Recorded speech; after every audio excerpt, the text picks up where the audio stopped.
Find the square root of the following.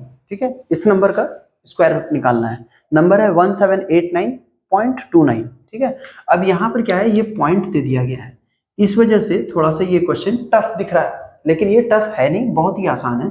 देखते हैं, जब हम लोग को पॉइंट दे दिया जाता है और उसका स्क्वायर रूट निकालना पड़ता है, तो हम लोग इसको पेयरिंग करेंगे पीछे की तरफ से। मतलब ये पॉइंट दिया हुआ है तो पॉइंट से इस साइड इधर पेयरिंग करेंगे, ऐसे 2 डिजिट का, फिर ये 2 डिजिट का, और ये पॉइंट दिया हुआ है तो इसके इधर इस साइड से करेंगे पेयरिंग, इधर से। ठीक है, अगर यहाँ पर कोई और नंबर रहता तो यहाँ पर क्या है कि इसको ऐसा हो जाता। ठीक है, और अगर इधर कोई पेयरिंग रहता तो इस साइड से पेयरिंग किए फिर यहाँ पर ये सिंगल हो जाता। क्लियर, लेकिन इस क्वेश्चन में अभी हमको ये नहीं दिया गया है। ठीक है, तो अब इस नंबर का हमको क्या करना है, स्क्वायर रूट निकालना है। स्क्वायर रूट निकालने के लिए पहले इस पॉइंट से इधर पेयरिंग किए, इधर किए और उस साइड कर लिए। क्लियर, अब इसको हम लोग डिवीजन मेथड से सॉल्व कर रहे हैं। तो अभी सबसे पहला नंबर है 17। कौन से नंबर का टेबल उतना ही बार पढ़ेंगे कि 17 आए या 17 से कम आए।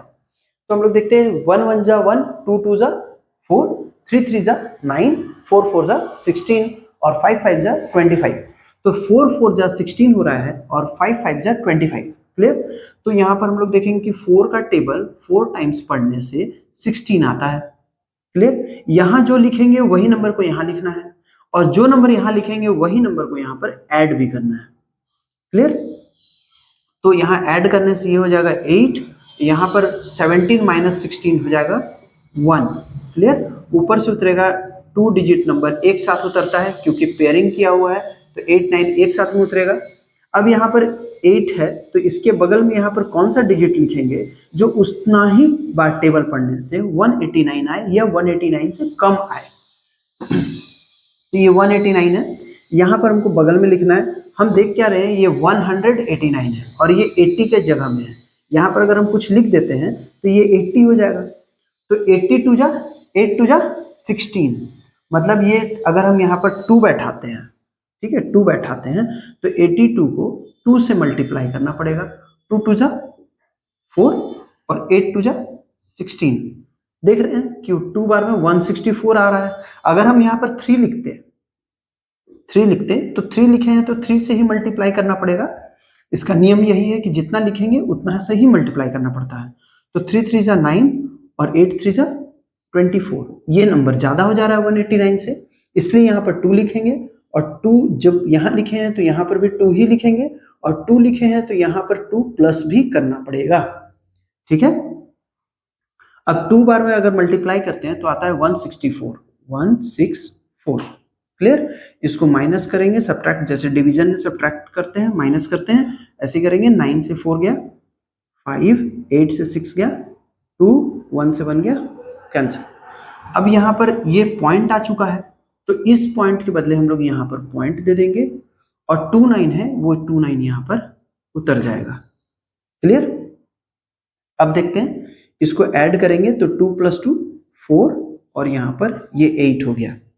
ठीक है, अब यहाँ पर कितना, इस जगह पर कौन सा नंबर लिखेंगे उस जिसको उतना से ही मल्टीप्लाई करने पर ये 2529 से कम आए या 2529 एग्जैक्ट आ जाए।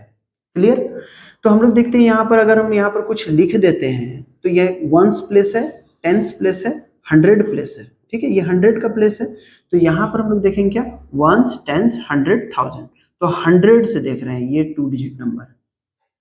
ठीक है, 8 का टेबल में 25 से कम कितनी बार में आता है, 3 बार में आता है। 8 3 जा 24, तो यहाँ पे लिखेंगे 8 4 3, इस जगह पर 3 पुट करके एक बार देखते हैं। 3 3 3 जा 9, 4 3 जा 12 का 2 कैरी 1, 8 3 जा 24 और 1 25। क्लियर, तो ये 3 बार में चला जा रहा है, तो हम लोग यहाँ लिखेंगे 3, जितना यहाँ लिखते हैं उतना ही हम लोग यहाँ पर भी लिखेंगे, और मल्टीप्लाई करने पर कितना आएगा, 2 5 2 9, नहीं आ रहा था, माइनस करेंगे ये पूरा कैंसिल हो जाएगा। ठीक है, क्लियर, तो मेरा आंसर कितना हुआ, 42.3, ये हो गया आंसर। देखेंगे, लिखेंगे ऐसे, √1 1789.29 इक्वल्स टू 42.3 आंसर। ये इस तरह से हम लोग डेसिमल नंबर का भी रूट निकाल सकते हैं। ठीक है, थैंक यू।